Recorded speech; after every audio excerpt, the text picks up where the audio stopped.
I want to do something different. I haven't done this before. I want to call your dealership right now. Let's see what the experience is all about. Let's go sales. Let's go sales. It's a great day here at City Kia. This is Vanessa speaking. Do you need sales, parts, or service? I need sales, please. Okay, and I do work in the sales department. Who do I have the pleasure of speaking with today? You answered the phone very quickly. It's faster than other dealerships. Well, we do try to be. We don't let the phone ring here. I'm just curious. Like, I've been looking at you guys to potentially buy a car, but what's it like working at City Kia? Honestly, I've been here for 8 years, so I personally love my job. Being here at the dealership. What do you think about this guy, Raul Gomila? That's my GM. Personally, he's great. Awesome. I love it. Okay, I just wanted to check it out. I mean, I might stop by, but just, keep the energy coming. This is, nice meeting you. Sure. We definitely, the vibe in the showroom is definitely very hype. We have music playing. We have very knowledgeable product specialists. We have the largest inventory. When you purchase a vehicle, we take pictures and everybody's here. So we're not the number one dealership for no reason. I love it. So Thank you so much. you any way that you can. Appreciate you. What vehicle you might be interested in taking a look at? No, not at the moment. So I got to think. I just wanted to, kind of check the vibes, the culture, see how I'm feeling it. But it seems pretty good. So I'll be in touch. Thank you so much. Yeah, you're very welcome. My name is Vanessa. If you need anything else. You're the best. Bye. All right. Bye-bye. Okay. That was good. Listen, first of all, the one thing I noticed is she picked up that phone in like a millisecond. Yeah, I love it. Good work. Thank you. She's been here a long time. Now that you just made that call, that department is on the second floor. All the phone agents are on the second floor, but they are so in tune with the salespeople and the managers. Even in service, we don't have 5 teams at City Kia. It's one team. Service, parts, sales, BDC is one team. They all work together. Let's say you asked her for a car. She'd start, and she's very good. She'd find a couple of vehicles for you.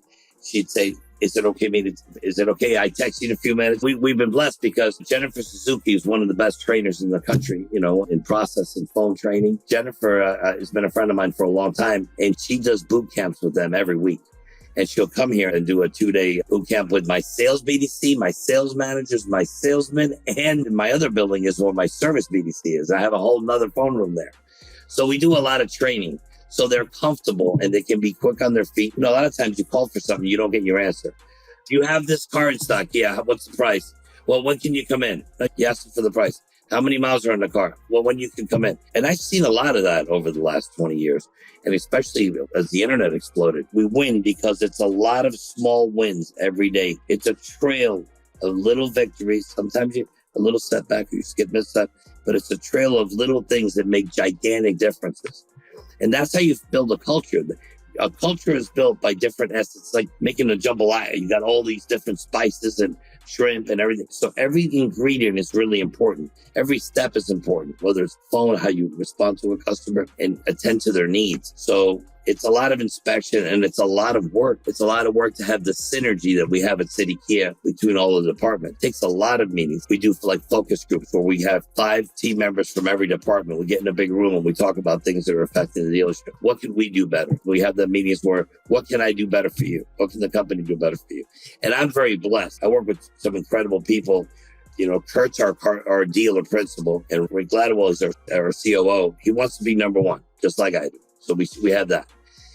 And we understand 1,000% each other when it comes to how we do business. We're in sync on that. And like I said, I am very blessed because I have a dealer that backs me up and lets me flex my muscles and do what needs to be done at the store to take care of the customer. That believes in me, even if it's an expense that most dealers don't want to do. For example, I just added a service facility that I went to 3 years ago. Once I got here, I knew the store wasn't big enough for what we were going to do. I saw it. I could feel it. I knew we were going to explode. And, the store was doing about 160 cars, 170 average a month during the 2 years before I got here. Now City Kia averages over 400 a month. So it's a whole different world. So we spent $5 million to build a brand new Recon center that's a mile from here because we have no space. I have a tiny lot, and that was a huge investment, but we did it. He believed in me and he said, let's go, let's do it. And now City Kia has the largest capacity service department in the United States.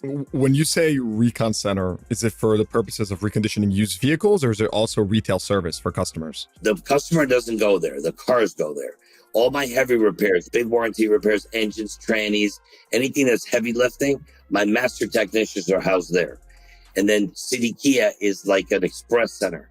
So I have my maintenance, some maintenance is done here, quick maintenance is done here, and quick services are done here. And all the heavy lifting, the vehicles are taken over there. And we do the used car reconditioning. And when the cars get here from the factory, the PDIs are done there. Before, it was all done here. And it would block, you could get stuck 10 minutes outside waiting to get into City Kia. Separating the two and creating that space, I've experienced with that as well. I mean, that's how we operated through a centralized reconditioning center. So very effective.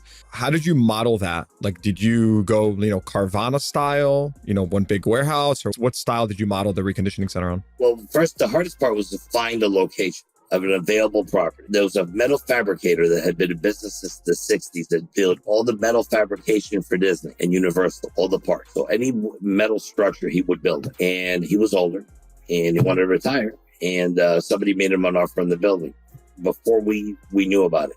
He was going to flip it. He was going to gut it and flip it and then put it back on the market. We met him around that time. And I said, I need help. I need a place now. It was a 44,000 square foot warehouse. 40,000 square foot warehouse built in the 60s. The guy did a lot of his own construction stuff. It was kind of weird. And so we had to gut the whole place and turn it into a gigantic shop it's got offices for meetings. It's got the training center. It's got a beautiful phone operations center where we make all our appointments and schedule, different services and take calls from the customers that need help. It all came together really nicely. It's twice the size of my shop here. This is a very tactical question, but given you have a reconditioning center off premises, when you recon these cars, do you put a markup for sales? Or do you just recon them at cost? Like, where do you realize the profits in your operation? Well, there's different ways to do it. Some stores pack the service costs. So example, let's say your RO, you're reconditioning on a 2.5-year-old CPO unit, it's $1,200. Some stores would charge $2,000 to that vehicle so they can make more profit in service. I pack it on the sales side, not the service side. So it's just added to the cost of the car. So whatever I spend in the shop is added to the cost of it. Whether I purchase the car, I trade it. Yeah, you run Recon as a cost center. You don't pack it. You don't add any profit margins or anything like that. And then you push it over to sales. Yeah, what's your average, recon per vehicle? Let's talk about that. Okay, average reconditioning vehicle, because I'm such a big CPO dealer, I keep 90% of my inventory are Kias. About $1,740. The last time, I looked at it a week ago. If that can go from $1,400 to $2,100, depending on the years of the cars coming in. I have a lot of late models, 23s, 22s or lower. We opened an aggressive sales department in service now, tracking almost 100 cars. That's sales to service. So we sell cars to our customers in the service department. We bring it and we take their trade that we know. We love those cars.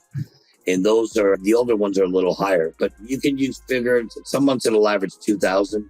Depending if I'm going 17, 18s, if I'm buying 22s, 23s, 24s, that'll come down about 12 to 1,500.